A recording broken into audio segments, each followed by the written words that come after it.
Hey guys, welcome to our channel foodie plate. ఈరోజు ఇంకో రెసిపీతో మీ ముందుకు వచ్చేసాను. ఆ రెసిపీ ఏంటో తెలుసా? కర్రీ అండి. అదేంటో కాదు, గోరుచిక్కుడుకాయ కర్రీ అండి. మేమైతే తీపి వేసి చేసుకుంటాము.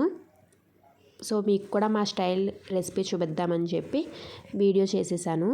సో చూసి మీరు ట్రై చేసేయండి. ఫస్ట్ అయితే ప్రాసెస్లోకి వెళ్ళిపోదాం. ఫస్ట్ గోరుచిక్కుడుకాయలని ఇలా చిన్న చిన్న ముక్కల కింద కట్ చేసుకొని పెట్టుకోవాలండి.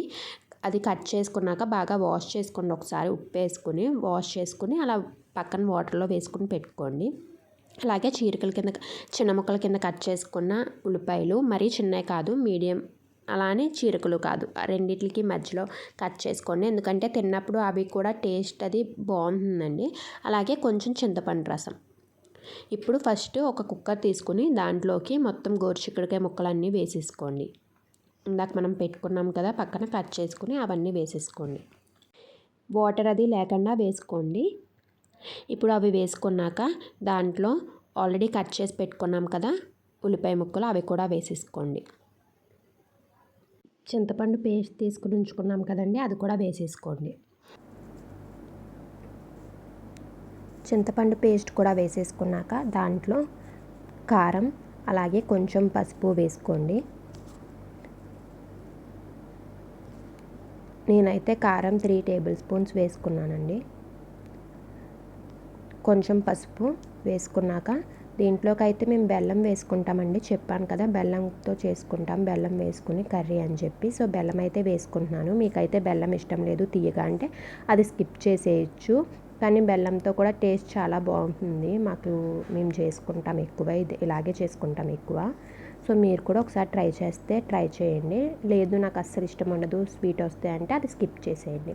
సో బెల్లం వేసుకున్నాక ఒకసారి బాగా మిక్స్ చేసేసుకోండి. పైకి కిందకి మిక్స్ చేసుకున్నాక కొంచెం వాటర్ పోసుకోండి. చిన్న గ్లాసుడు వాటర్ పోసుకుని ఒకసారి కలిపేసుకొని కుక్కర్ అయితే పెట్టేసుకోండి. మనకైతే 6 విజిల్స్ వచ్చేదాకా కుక్ చేసుకోవాలండి. 6 విజిల్స్ వచ్చాక ఆఫ్ చేసేసుకోండి. ఈలోపు మనం దీనికి ఒక నువ్వుల పొడి వేస్తామండి కర్రీలో చేసినప్పుడు ప్రాసెస్లో. సో నేనైతే నువ్వుల పొడి మాకు ఇంట్లో రెడీగా ఉంటుంది, మా అమ్మగారు రెడీగా పెట్టుకుంటారు. కానీ ఇప్పుడు లేదు. సో మీకు కూడా ఒకసారి చూపిద్దాము అని చెప్పి చూపిస్తున్నాం. ఫస్ట్ అయితే నువ్వుల్ని డ్రై రోస్ట్ చేసుకోవాలి లైట్ బ్రౌనిష్ కలర్ వచ్చేదాకా. దాన్ని మనం చల్లారాక నువ్వులు మొత్తం చల్లారిపోయాక మాత్రమే మిక్సీ పట్టుకోండి, లేకపోతే పేస్ట్ కింద వచ్చేస్తుంది, పొడి కింద రాదు. చల్లారాక మిక్సీ పట్టేసుకోండి పొడి కింద. ఈ పొడిని మనం డిఫరెంట్ కర్రీస్లో యూజ్ చేయొచ్చండి. నువ్వులు మనకి ఇప్పుడు హెల్దీ కదండి.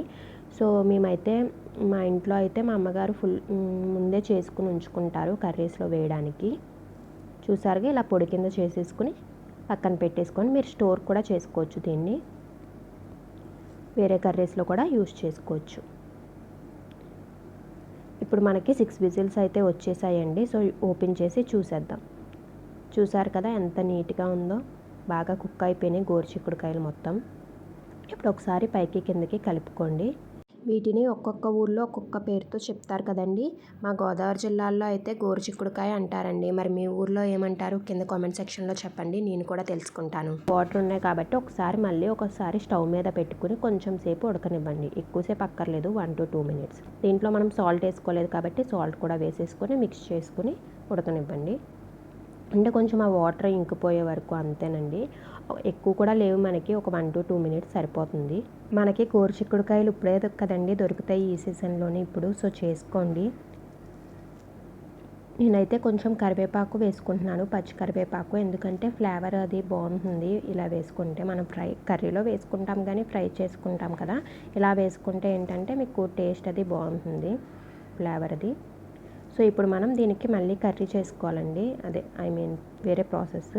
దానికి అవన్నీ ఇంగ్రీడియంట్స్ అండి, తాలింపు ఇంగ్రీడియంట్స్. తాలింపు పెట్టుకోవాలి కర్రీకి. అండ్ ఇంకొన్ని ఇంగ్రీడియంట్స్ కూడా యాడ్ చేసుకుంటాం. సో ఫస్ట్ అయితే ఆయిల్ వేసేసుకుని ఆవాలు, జీలకర్ర, కరివేపాకు అలాగే వెల్లుల్లి రెబ్బలు కూడా వేసుకోండి. మేమైతే వెల్లుల్లిపాయలు ఎక్కువే యూజ్ చేస్తామండి, మా ఇంట్లో అయితే ఎక్కువ యూజ్ చేస్తారు. అవి కొంచెం వేగాలండి. అవి వేగాక దాంట్లో ఎండుమిరపకాయ ముక్కలను కూడా వేసేసుకోండి.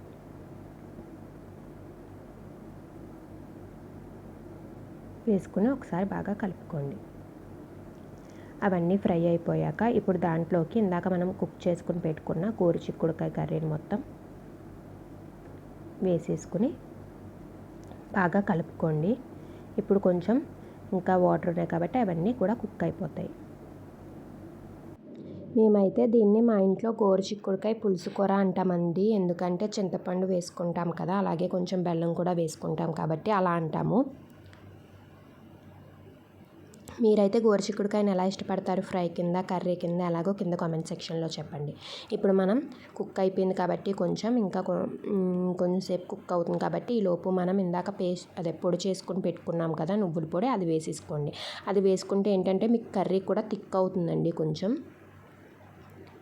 అది వేసుకుని ఒకసారి బాగా మిక్స్ చేసేసుకుని ఒకసారి 1 to 2 minutes కుక్ అవనివ్వండి, సరిపోతుంది. మీరు లేదు మాకు ఇలా పలుచగానే కావాలి అనుకుంటే వెంటనే స్టవ్ ఆఫ్ చేసేసుకోండి. నేనైతే ఒక 2 minutes ఉంచి ఆఫ్ చేసుకున్నానండి. ఇప్పుడు ఎమ్మి గోరుచిక్కుడుకాయ పులుసు కూర అయితే రెడీ అండి. దీన్ని వేడివేడి అన్నంతో తింటే చాలా టేస్టీగా ఉంటుందండి. మీరు కూడా ఒకసారి ట్రై చేసి ఎలా వచ్చిందో కింద కామెంట్ సెక్షన్లో అయితే చెప్పడం మర్చిపోకండి. ఈ వీడియో కనుక మీకు నచ్చినట్లయితే లైక్ చేయండి, అలాగే మీ ఫ్రెండ్స్ అండ్ ఫ్యామిలీతో షేర్ చేసుకోండి. మా ఛానల్ని ఇంకా సబ్స్క్రైబ్ చేసుకోకపోతే వెంటనే వెళ్ళి సబ్స్క్రైబ్ చేసుకోండి. Thank you for watching. See you in the next video with a new recipe.